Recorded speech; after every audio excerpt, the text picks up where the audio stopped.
Muchas veces escuchamos lo que es la violencia sexual infantil, el abuso, la violación, etcétera, pero pocas veces entendemos real qué hay detrás del trabajar con infancias violentadas. Dana es una experta del programa de Reinserta Sobrevivientes, que es un programa que se dedica a trabajar con niñas, niños y adolescentes víctimas de violencia extrema. Trabaja trauma. Es muy buena y ha salvado muchas vidas. Hoy nos va a dar un poco de su conocimiento. Bienvenida, mi querida Dana, a esta temporada donde estamos platicando con sobrevivientes de violencia sexual. Una temporada muy difícil y muy dolorosa porque siempre tú lo sabes bien, trabajar con violencia sexual, especialmente en la infancia, pero especialmente en la infancia es complicado. Y sé que lo sabes porque tú trabajas con víctimas y con sobrevivientes de violencia sexual. Entonces, lo primero que quiero preguntarte es, ¿qué te llevó a trabajar con violencia sexual infantil, con trauma, como experta, como psicóloga experta en temas de trauma? ¿Qué te llevó a trabajar con esta población y qué significa para ti trabajar con esta población? Pues en realidad fue un poco la vida, o sea, de inicio no era mi plan, pero había como posibilidad de entrar a la fiscalía de trata, y entonces entré. Después pensé que me iba a quedar como un par de años, ¿no? Porque era un tema muy fuerte y quería como aprender y ya, ¿no? Pero la verdad es que me tocó que me capacitaran muy bien, ¿no? Y entonces con las herramientas que tenía y lo que me platicaron de lo que es el trabajo, pues me fui quedando, ¿no? Y en efecto, pues encontré pues una pasión de vida gigante, porque sí creo eso, o sea, que pues tocar el dolor humano, ¿no? Y saber cómo la capacidad de dolor, ¿no? Que podemos alcanzar y la capacidad de resiliencia que podemos alcanzar se me hace un lujo extremo. Y poderoso, poderosísimo. Poderosísimo, sí. Tú trabajas en Reinserta, esta organización que hoy por hoy trabaja con niñas, niños, adolescentes en contacto con la violencia extrema en el país y trabajas particularmente con sobrevivientes. ¿Cómo es para ti trabajar con sobrevivientes? ¿Cómo sobrevives el trabajar con sobrevivientes y con víctimas? Platícame cómo escogen los casos, cómo es. De inicio es, o sea, te digo, ¿no? Es un lujo. Y creo que hay todo un proceso, ¿no? O sea, sí creo que en este tipo de temas hay muy buena intención siempre, ¿no? O sea, quien le preguntes, creo que tiene buena intención siempre. Y hay mucha gente preocupada por hacer, pues el bien, ¿no? Pero la profesionalización, ¿no? Lo sistemático, que tengas las técnicas, es muy importante para quien está enfrente y para ti, ¿no? Hay historias de muchas personas que intentan y pues en el proceso se queman, ¿no? Sí. Que es lo que vendría diciendo, se cansan y... El trauma vicario, ¿no? Que le dicen... Ajá, que es síntomas de trauma, ¿no? Por atenderlo, no por haberlo vivido, sino por atenderlo, ¿no?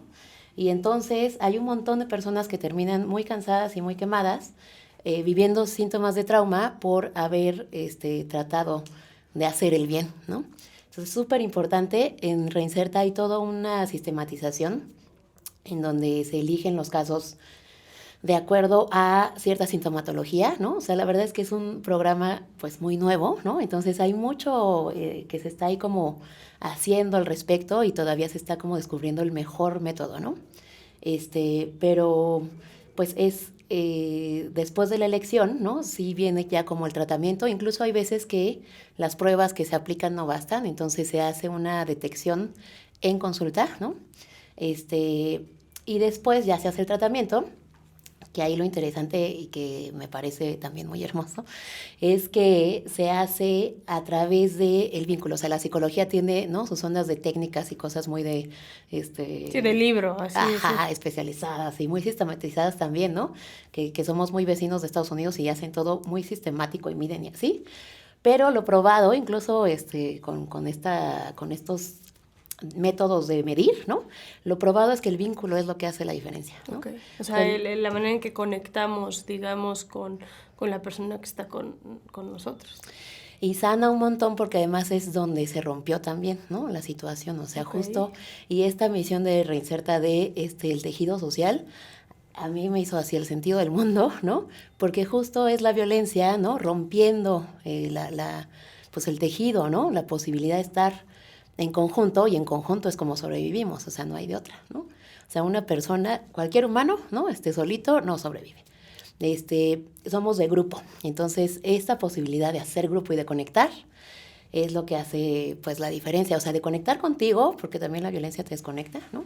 Y de conectar con el otro, ¿no? Generar confianza como vínculo, que puedas, pues sí, ofrecerle la ayuda al otro y recibirla del otro, hace que sea un proceso real de sanación, ¿no? Somos seres sociales y necesitamos de la sociedad. Y entonces mi siguiente pregunta hacia ti como experta en materia de trauma es cómo sobrevive a alguien este trauma. Ahorita dijiste algo muy fuerte que es a través del vínculo, pero ¿qué ves en la práctica? ¿Qué casos ves en la práctica que tienen que ver con, y si nos puedes ejemplificar estaría increíble, en cómo, qué hace la diferencia de un niño violentado sexualmente, por ejemplo, que no tiene un vínculo afectivo a un niño que sí tiene un vínculo afectivo? O sea, ¿cómo se diferencia eso? Mira, de que me emociona mucho. Esa diferencia es crucial, o sea, sí creo en que el vínculo es sanador, ¿no? Ya sea que estaba antes o el que pueda generar, por ejemplo, un vínculo terapéutico o alguien que venga Una después. abuelita, una mamá, o sea, alguien, un maestro. O sea, no tiene que ser la psicóloga, pues. Exacto, ¿no?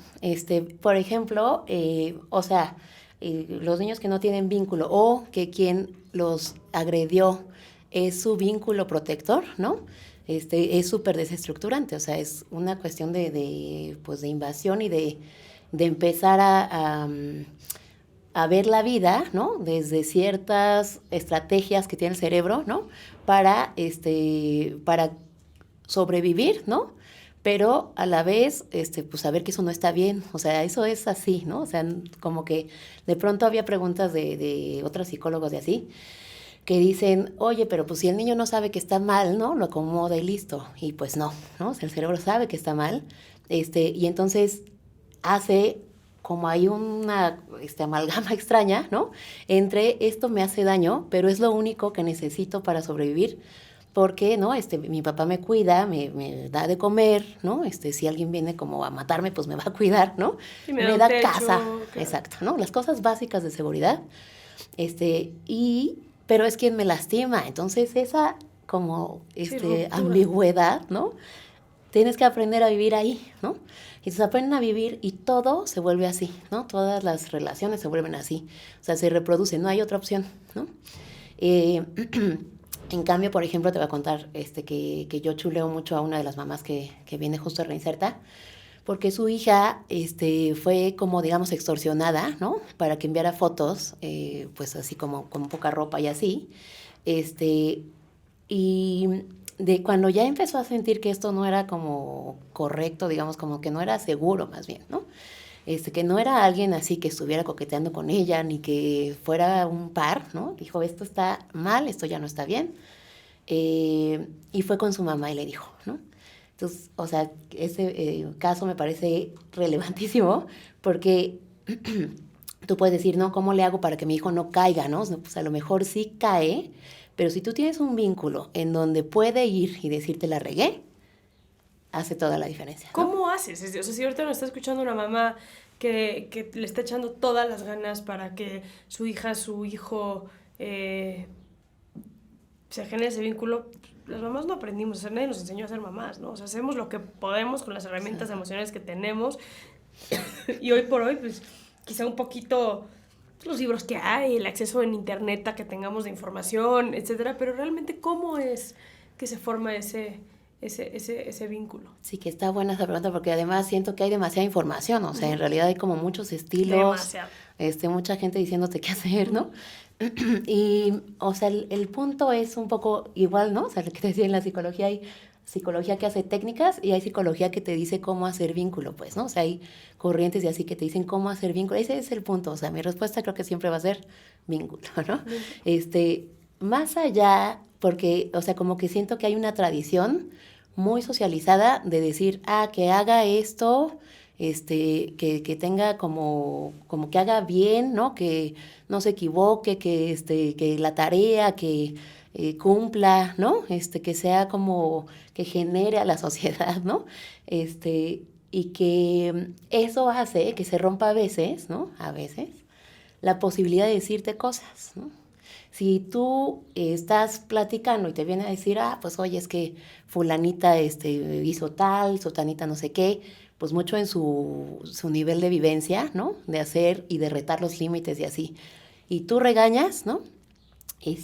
Pues se rompe. O sea, Sí, quizá sí, yo no ¿para te qué va a le contar. cuento a mi mamá? Claro. Y no quiero decir, no, nunca le hagas nada, ni le digas, ni la dirijas, ¿no? Porque eso parece de pronto, ¿no? O sea, como que está el extremo de todo lo regaño, todo lo castigo, y está el otro extremo de entonces no hago nada y crece como silvestre. Sin límites. Que es difícil, porque luego, por ejemplo, mi hija tiene una técnica que es cuando estamos en el cuento, es cuando decide empezar hoy en la escuela y es como... Llevo en la comida en la tarde, en el coche, en el parque, preguntándote cómo te fue, qué me cuentas, cómo te fue, qué me cuentas, cómo te fue, qué me cuentas, nada, nada, nada, nada, nada, y de repente ahí, ¿cómo no pones ese límite? ¿Cómo pudiéramos describir la generación de ese vínculo desde un lado emocional, Dana, para que quienes nos están escuchando y no se van a ir a la teoría del vínculo, ni muchísimo menos, ¿Cómo se siente el si tengo ese vínculo con mi hijo o no tengo ese vínculo? Está muy bonito tu ejemplo, porque fíjate, o sea, como en la ejecución del día a día, ¿no? Estás como, sí, pues muy en lo racional, ¿ves? O sea, hay como toda una teoría, hay muchas cosas que puedes encontrar sobre lo racional, o sea, la escuela, ¿no? Es este método súper racional. Y la posibilidad ahora de ir a lo sensorial, a la emoción, o sea, como que hay un ambiente, ¿no? Cuando tú le cuentas el cuento, que permite que ella conecte con la experiencia del día y te quiera decir, ¿ves?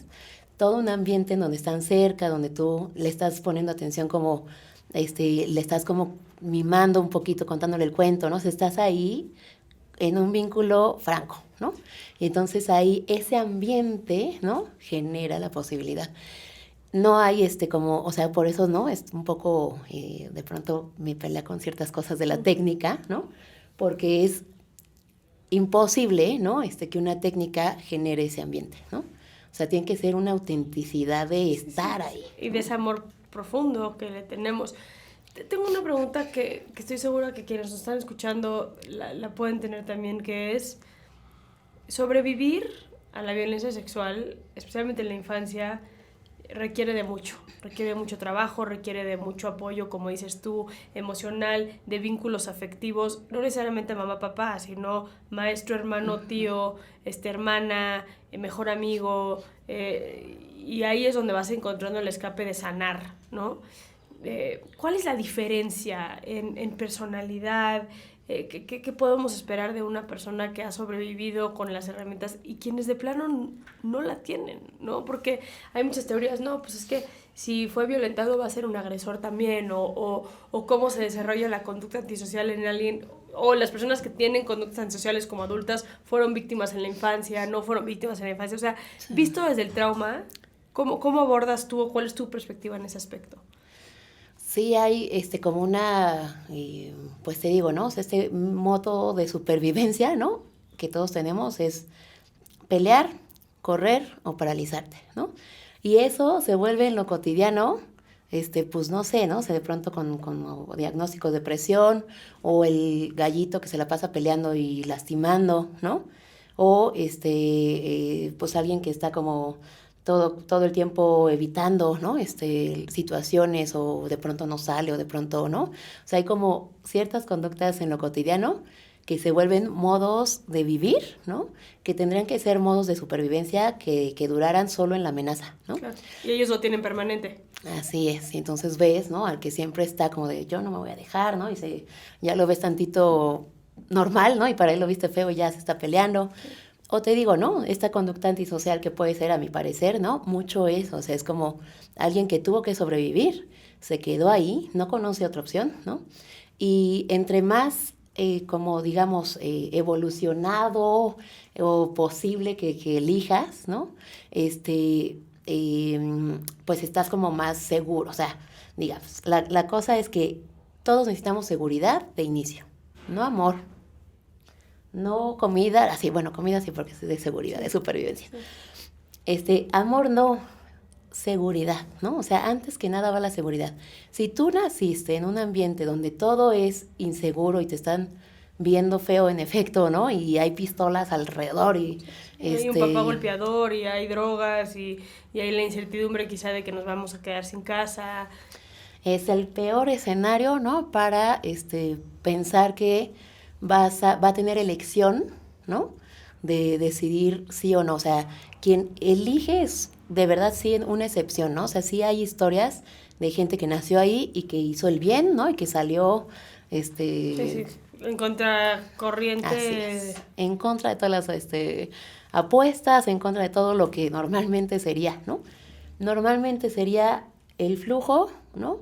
De la violencia es cíclico, ¿no? Y entonces salir de ahí requiere un esfuerzo y no quiero decir que no se pueda, ¿no? Claro que se puede. Sí, hay por casos eso, de éxitos. Por eso está, ¿no? Por eso pongo esos casos, porque si tú quieres salir de ahí, se puede, ¿no? Pero sí tienes que hacer un esfuerzo extra, sobrehumano quizá, ¿no? Súper fuerte para salir del flujo que te va llevando así como automático. Y por ejemplo, en terapia, a mí me interesa mucho la decisión, o sea, yo lo que ejercito, más que decirle cosas de cómo hacer las cosas o lecciones o lo que sea, es ejercitar la decisión, ¿no? Entonces yo todo les pregunto, ¿quieres, no quieres? Aquí qué te parece esto y qué pasaría si eliges esto otro, ¿no? Para que el ejercicio de decidir pues es que el cerebro tiene sus pedacitos, ¿no? Suba a las partes más evolucionadas, ¿no? Y no se quede en donde fue victimizado, violentado, etcétera, etcétera, ¿no? Entonces, esta posibilidad de subir, ¿no? A que tú elijas, ¿no? Es muy poco común en la gente que hizo algo violento o algo que se considera mal, ¿no? Entonces, pues ahí hay un montón de posibilidades, ¿no? Que no se han explorado, a mi parecer. ¿Cuál es para ti? O trata de, nos sabías contar qué has visto en consulta de un caso que has ido viendo cómo va siendo exitoso. Ay, qué emoción. Sí. O sea, ¿cómo llegan, cómo vas viendo estos cambios en la conducta de un paciente sobreviviente de violencia sexual? Ok, bueno, pues los síntomas, ¿no? que traía, por ejemplo, en este caso era una niña. Y tenía que ver también con que ella está institucionalizada, ¿no? Entonces, estar en DIF y tener como una casa hogar, ya es también un poco violento y también es un poco la sensación de inseguridad, ¿no? Claro. Entonces... Sí, me tuvieron que extraer de una casa y ponerme en un orfanatorio o ponerme en un lugar donde... Que siempre digo, ¿no? O sea, ya que haya llegado un niño a ese lugar, quiere decir que estaba en un momento, bueno, en una situación, en un contexto, ¿no? Y demasiado complicado, pues, ¿no? O sea, no hay modo de que institucionalice si no hay algo detrás, ¿no? Entonces, ya estando en esa historia y en esa situación de institución, llega acá y sí, o sea, pues es esta sensación como de que invade todo el tiempo, ¿no? O sea, como muy de contacto físico, de estar... Mucha cercanía física. De estar como, pues sin esa sensación de tu límite, mi límite y el espacio vital. O sea, el espacio vital es algo que o es mucho o es muy poco, ¿no? ¿Dirías que es una especie como infancia sexualizada? Sí, claro. Okay. O sea, sí hay una... Y ahí, por ejemplo, ¿no? O sea, sí creo que también los adultos tenemos que entender que no fue una elección de ellos, pero que ya inició, claro. ¿no? O sea, cuando se inicia esta... Es una conducta aprendida. Posibilidad de la sexualidad se inicia, sí, ¿no? Sí. O sea, ya no hay modo de tenerla ni de decir, ay, no, ¿no? Y de pronto los adultos nos asustamos cuando estos niños, pues, ya fueron iniciados, sí. ¿no? Sin decidirlo, ¿no? Entonces, hay hay que ser empáticos o pacientes con este tipo de conductas porque ya están ahí, ¿no? Claro. Entonces, Que nos pasa mucho en Reinserta que de repente de los propios DIFs nos dicen es que no sabemos qué hacer con estas víctimas de trata, por ejemplo. porque prácticamente, nos han dicho, ¿no? Prácticamente son como agresoras. Ajá. Y es como es la ausencia del entendimiento de la complejidad del perfil de sobrevivir y cómo de alguna manera adoptan ciertas conductas, ¿no? O desconocen ciertos límites o ciertas cosas, dónde está la línea entre el bien y el mal, o dónde está la línea en que esto es normal y esto no es normal, ¿no? Que además, o sea, sí, en víctimas de violencia sexual, esto te digo, ¿no? También se desconecta un montón tu sensación y tu percepción de ti mismo, ¿no? O sea, porque invadieron tu cuerpo, entonces, y tu cuerpo recuerda, ¿no? Que fue violentado, entonces como que se desconecta, digamos, ¿no? Entonces hay un montón de cosas que no pasan por tu decisión, de nuevo, que suceden y que haces, ¿no? Y que ni siquiera entiendes bien qué onda, ¿no? Claro. O sea, cuando logras conectar, y pues mucho la terapia tiene que ver con eso, empiezas a decidir y empiezas a entender y empiezas a saber en qué contextos sí, en qué contextos no, cuando es peligroso, o sea, ni siquiera pueden medir el peligro, ¿no? Claro. O sea, con tal de sobrevivir, ¿no? Tienes que agradar, y entonces a veces agradar tú aprendiste que es, pues estimulando al agresor o acercándotele, ¿sabes? Y entonces esta agradar y esta como compulsión, o sea, no es una cuestión que pase, ¿no? Por decir a mi voluntad, ¿no? Yo una vez, perdona que Sí. te interrumpa, pero una vez estaba yo en un DIF, aparte un DIF maravilloso, el de Nuevo León, la verdad, y estaba yo con la primera dama, con Mariana, y estábamos caminando y de repente había una niña chiquita de 3 años que tenía una sonrisa, Dana, pero no sabes la sonrisa, o sea, de oreja a oreja. Imagínate una chiquita de 3 años, de oreja a oreja, así, en permanente. Y yo, esta niña, ¿no? Víctima de N cantidad de agresiones del índole sexual, de todos los niveles. Y lo que nos estaba diciendo el terapeuta era que la sonrisa la tiene de manera automática como mecanismo de defensa para tratar de generar empatía en su agresor y que no la agreda. Me rompió en 45 pedazos eso, porque ya son conductas que incluso el cuerpo las va como aprendiendo para... Al final, cuando estamos hablando de violencia sexual, especialmente en la infancia, pues esto que estás diciendo es muy normal, ¿no? Que me agarren, que me amarren, que me lastimen para hacerme algo, o cómo empiezo yo a... Suena horrible, pero como aflojar de alguna manera para que la violencia no sea tan fuerte. Sí, y son conductas aprendidas. Sí, sí, de protección, y que incluso también sí, o sea, al final hay muchas cosas, te digo, entre menos, entre más violencia o entre más supervivencia, ¿no? Son cosas más automáticas, o sea, entre más automático, para mí hay más daño, ¿ves? O sea, sí, son cosas que no pasan, te digo, por la voluntad, casi es que automático, así es, ¿no? Y entonces hay de todo, ¿no? O sea, te digo, el que pelea muchísimo, ¿no? Instintivamente, el que agrada y quiere complacer instintivamente, pero no son cosas que tú decidas. Entonces eso es bastante inconsciente, inhumano también, ¿sabes? O sea, eso no es, o sea, está haciendo como pues acciones pues robóticas, digamos, claro, ¿no? ¿Cómo fue el proceso que fuiste viendo particularmente con esta terapeuta, diré con esta paciente, con esta chavita institucionalizada, que fuiste viendo que había éxito en el espacio que estaban teniendo? Pues para mí fue súper interesante, porque de inicio la casa hogar en la que estaba, porque también hay de todo, ¿eh? O sea, sí, en este país los niños son la prioridad cero. Impresionante. Uh-huh. O sea, hay casas que lo hacen bien, ¿no? Y hay casas que lo hacen muy mal. Ajá, ¿no? Entonces, esta estaba en una casa que la verdad es que suena bastante bien por lo que ellos me cuentan, ¿no? Y bueno, pues el punto es ir haciendo un entorno seguro, ¿no? Que confíen, que sientan que si están contigo no les vas a hacer daño, ¿no? Que te pueden contar todo, ¿no? Esa es como el trabajo realmente terapéutico, que también lleva pues mucho pues de ti, ¿no? O sea, si eres como el instrumento por el que pasan sus emociones, ¿no? Y te digo, en esta cuestión como de hacer ambientes, ella pues siempre viene como muy ansiosa, ¿no? Como te digo, queriendo agradar y encimarse, y la intervención, yo digo, por excelencia, es regularte tú, ¿no? Porque somos como muy de empatía. Entonces, las emociones se contagian, ¿no? Ok. Entonces, ella puede contagiarte a ti o tú la que siendo puedes, terapeuta, ¿no? La puedes contagiar, entonces regulas tu sistema nervioso, y en eso está el secreto de todo. Pero te pones calmada, ¿no? Pues tranquila, buena onda, y entonces regulas a ella, ¿no? Y su ansiedad.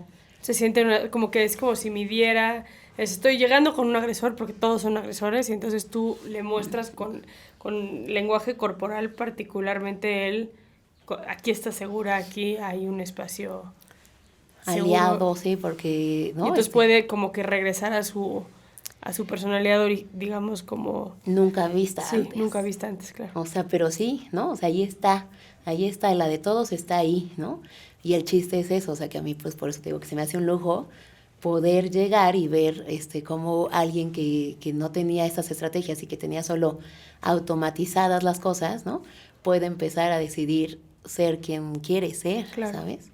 Y bueno, en la historia de esta niña se reincorporó con su familia, que en realidad ahí tenía que ver pues más bien también con la violencia de la mamá, Claro. que estaba un poco incapacitada y como, ¿sabes? Sí, sí, seguramente víctima también. Así es.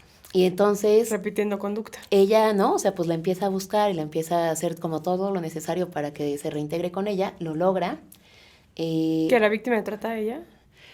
No, de Ok. violencia sexual nada más. Y ella, se nota en cuanto la niña está en casa, ¿no? Con su mamá, con lo incapacitada que pudiera estar la mamá, es una diferencia gigantesca, ¿no? ¿Hacia lo positivo o hacia lo negativo? Hacia lo positivo, a pesar de que sí te digo, ¿no? O sea, había muchas quejas y me decía, y por supuesto que la violencia se seguía como ahí sintiendo, ¿no?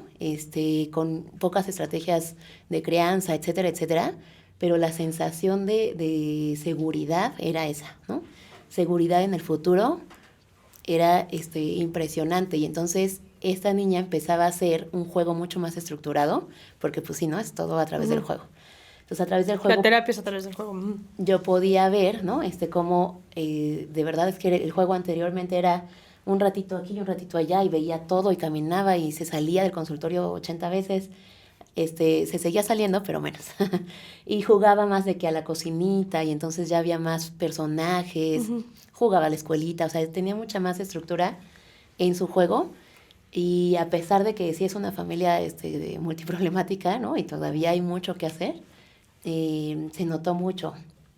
Y la cosa es esa, ¿no? O sea, poder dar seguridad hace la diferencia, pero sí son intervenciones largas, o sea, eso es verdad. Sí, no se solucionan en un día.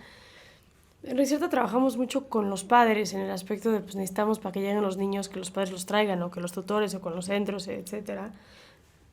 ¿Qué recomendación le darías a mamás, a papás, abuelitos, abuelitas, hermanos, hermanas que nos estén escuchando, que uno, cómo detectar estas conductas? Dos, luego está el típico caso que no le creen, ¿no? A la víctima.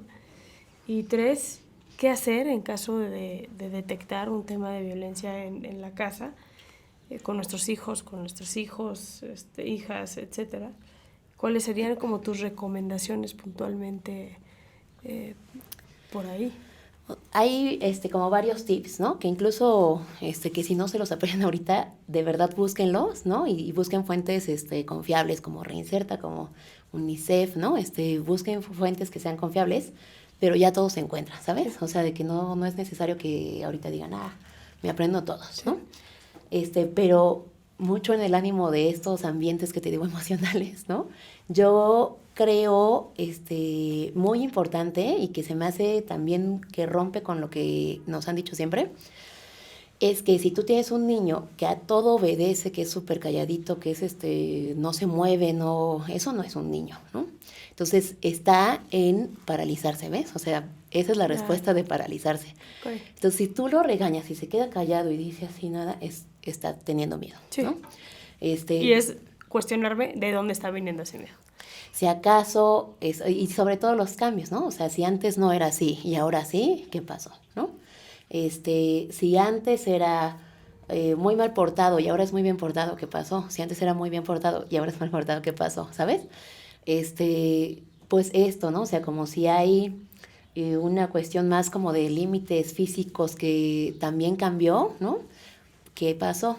Pesadillas, que le dé miedo a ciertos lugares, ¿no? Que evite ciertos lugares. Esos son síntomas, pero, o sea, yo la verdad es que no quiero como decir muchos de estos porque la verdad es Puede haber de todo. cada persona es un mundo. O sea, lo más importante es cómo hacemos para generar el vínculo con nuestros hijos, con nuestras hijas, para que sepan que siempre nos pueden decir todo. Así Yo es. creo que como mamás y como papás, si logramos eso, ya estamos del otro lado, ¿no? Ajá. Y cómo hacerles sentir que cuando algo no se siente bien, ¿no? Pues pueden decirte justo, ¿no? O sea, a lo mejor ellos no distinguen que eso está mal, pero se siente mal, ¿no? Claro. Y entonces ahí también es que todos tus esfuerzos sean para practicar, ejercitar, ¿no? Como entrenar el bienestar, ¿no? O sea, eso es muy de, perdón que se oiga muy de psicóloga, ¿no? Pero entrenar el bienestar hace que tú distingas cuando algo no se siente bien. Cuando estás acostumbrado a que no se siente bien todo, pues no distingues, ¿no? Que es lo que le pasa pues a muchas historias de los sobrevivientes pues con trauma intergeneracional, con trauma, ¿no? Múltiple, que es al final una normalización de la violencia. Y entonces ya podríamos hablar de otra cosa, que es ese vínculo que luego hemos visto que a mí me impresiona entrar a una cárcel y cuando escucho las historias de nuestras personas privadas de la libertad, siempre es violencia en la infancia, violencia en la infancia, violencia en la infancia, ¿no? Y no estoy diciendo que A es igual a, ¿no? No, A claro, B, claro. es por qué toda la gente prácticamente en la cárcel tienen estas violencias normalizadas no resueltas, ¿no? En el desarrollo, o sea que, ¿no? O sea, tú puedes decir, yo ahorita, ¿no? Me pasa algo y entonces, pues ya tengo una estructura que me permite decir, pues eso está mal, ¿ves? O esto lo puedo, yo especialmente te digo, cuando me enteré que había posibilidad, ¿no? De sobreponerte a este tipo de historias, a mí me dio mucha calma porque yo iba por la calle sintiendo siempre que podía ser víctima de todo, ¿no? Claro. O sea, esta sociedad tiene un nivel de violencia alto, ¿no? Y entonces, cuando yo supe que había intervenciones y posibilidades desde la psicología de reponerme de eso, para mí fue un cambio increíble. De vida. Sí. De vida. Sí, totalmente. Que ya no me acuerdo qué te estaba diciendo. No, justo. No me acuerdo por qué empecé a decirte esto, pero... No, me encanta, que es justo del tema de la violencia y los agresores en esa parte, y creo que lo acabas de definir muy bien, que la diferencia que hace que se trabaje con alguien el trauma. Israel Castillo, que conocemos muy bien, lo dice mucho, ¿no? Es mi profe. Es tu profe y sensei de muchas Totalmente, de nosotros. totalmente. Un psicólogo maravilloso en materia de trauma, al igual que tú. Y congruente hasta la muerte. Es increíble. Sea, si tú te acercas ahí, se siente el vínculo. Sí, apasionado de lo que hace. Pero él justamente habla de la diferencia. El trauma es la suma de hechos violentos no atendidos. Uh-huh. Porque creo que de repente, y yo lo veo mucho en los DIFs, y lo vemos mucho en los reclusorios de menores, en las comunidades de internamiento para adolescentes en conflicto con la ley, es como de, ya es un infante violentado, entonces ya es como un caso perdido. Ajá. Incluso lo hemos visto en los DIFs, cómo mandan a ciertas casas hogares, a ciertos perfiles, porque no quieren que se les contaminen los otros niños que no están tan mal, que no están tan fregados, ¿no? Obviamente entre comillas, pero eso es impresionante porque hay muchas salidas a la violencia extrema, especialmente en sobrevivientes y en infancias, y no hay por qué tirar la toalla Así es, que te voy a decir que al final, o sea, eso fue lo que me hizo a mí quedarme en víctimas, ¿no? O sea, que me dieron las herramientas, porque yo lo que creo es que somos una sociedad muy violentada en general, y que tenemos pues también como estos aprendizajes, ¿no? Que van mejorando y que vamos intentando cambiar, pero que pues te digo, ¿no? O sea, incluso en la crianza, en la escuela, ¿no? O sea, las cosas que te dicen de cómo crear y cómo generar límites en los niños, terminan siendo violentos y terminan siendo como pasando por encima de la personalidad de los niños, ¿no? Entonces, si no hay herramientas, pues haces lo que puedes. Y yo la verdad es que al final también, cuando veo a los cuidadores y de las casas hogar y de todos los lugares, ¿no? También digo, híjole, ¿no? O sea, ¿cómo le vas a hacer de otro modo si es lo que aprendiste? No, es el trauma vicario, que lo decíamos al principio de esta plática, esta charla que estamos teniendo, es cómo podemos pretender que haya salud mental en una persona que está expuesta a la violencia todo el tiempo, porque la escucha, porque ve que se la hacen a infancias enfrente de él o ella, se las cuentan, y no atendemos eso. Y sí, este país tiene una deuda brutal con las infancias violentadas, tiene una deuda brutal o sea, yo no concibo que no tengamos a los mejores psicólogos del mundo al frente de nuestros DIFs, al frente de nuestras casas hogares, al frente de nuestras comunidades de internamiento para adolescentes en conflicto con la ley. O sea, eso es para que fuese la prioridad absoluta de cualquier estado. Claro. Y aquí en México lo vemos más como, híjole, pues ya, no, mejor rescatemos a los que no estén tan mal y claro. Estos hagámoslos a un lado. Y luego suena horrible, pero la cárcel sí está llena de gente con trauma no resuelto. Totalmente, sí, definitivamente. Y te digo, o sea, al final los niños tienen como mucha posibilidad, o sea, están en el momento en donde tienen toda la posibilidad del mundo, ¿no? Y sí hay cosas que hacer, pero sí también tiene que ver con que el sistema, ¿no? Los lugares en donde se habla tengan estas posibilidades de foros donde se distribuya lo que ya hay, ¿no? Claro. Y te den herramientas correctas. O sea, la verdad es que en DIF, en todos lados, en las casas hogar están haciendo lo que pueden con lo que tienen, ¿no? Tenía un jefe que decía, nos pidieron un Picasso y nos dieron crayolas. Claro. Eso hace todo, sí. Dana, gracias por estar hoy, gracias por el trabajo que haces desde la organización Reinserta, por atender a niñas, niños y adolescentes sobrevivientes de violencia, víctimas y sobrevivientes de violencia extrema en el país, y por tu compromiso y amor. Somos muy afortunados en Reinserta de tenerte. No, hombre, al contrario. Y gracias por hoy estar aquí en Penitencia, donde estamos escuchando testimonios de una serie de sobrevivientes, de víctimas y sobrevivientes de violencia sexual, y tener tu cabeza y que nos hayas compartido tu conocimiento es maravilloso, así que gracias por hacerlo. No, gracias a ustedes.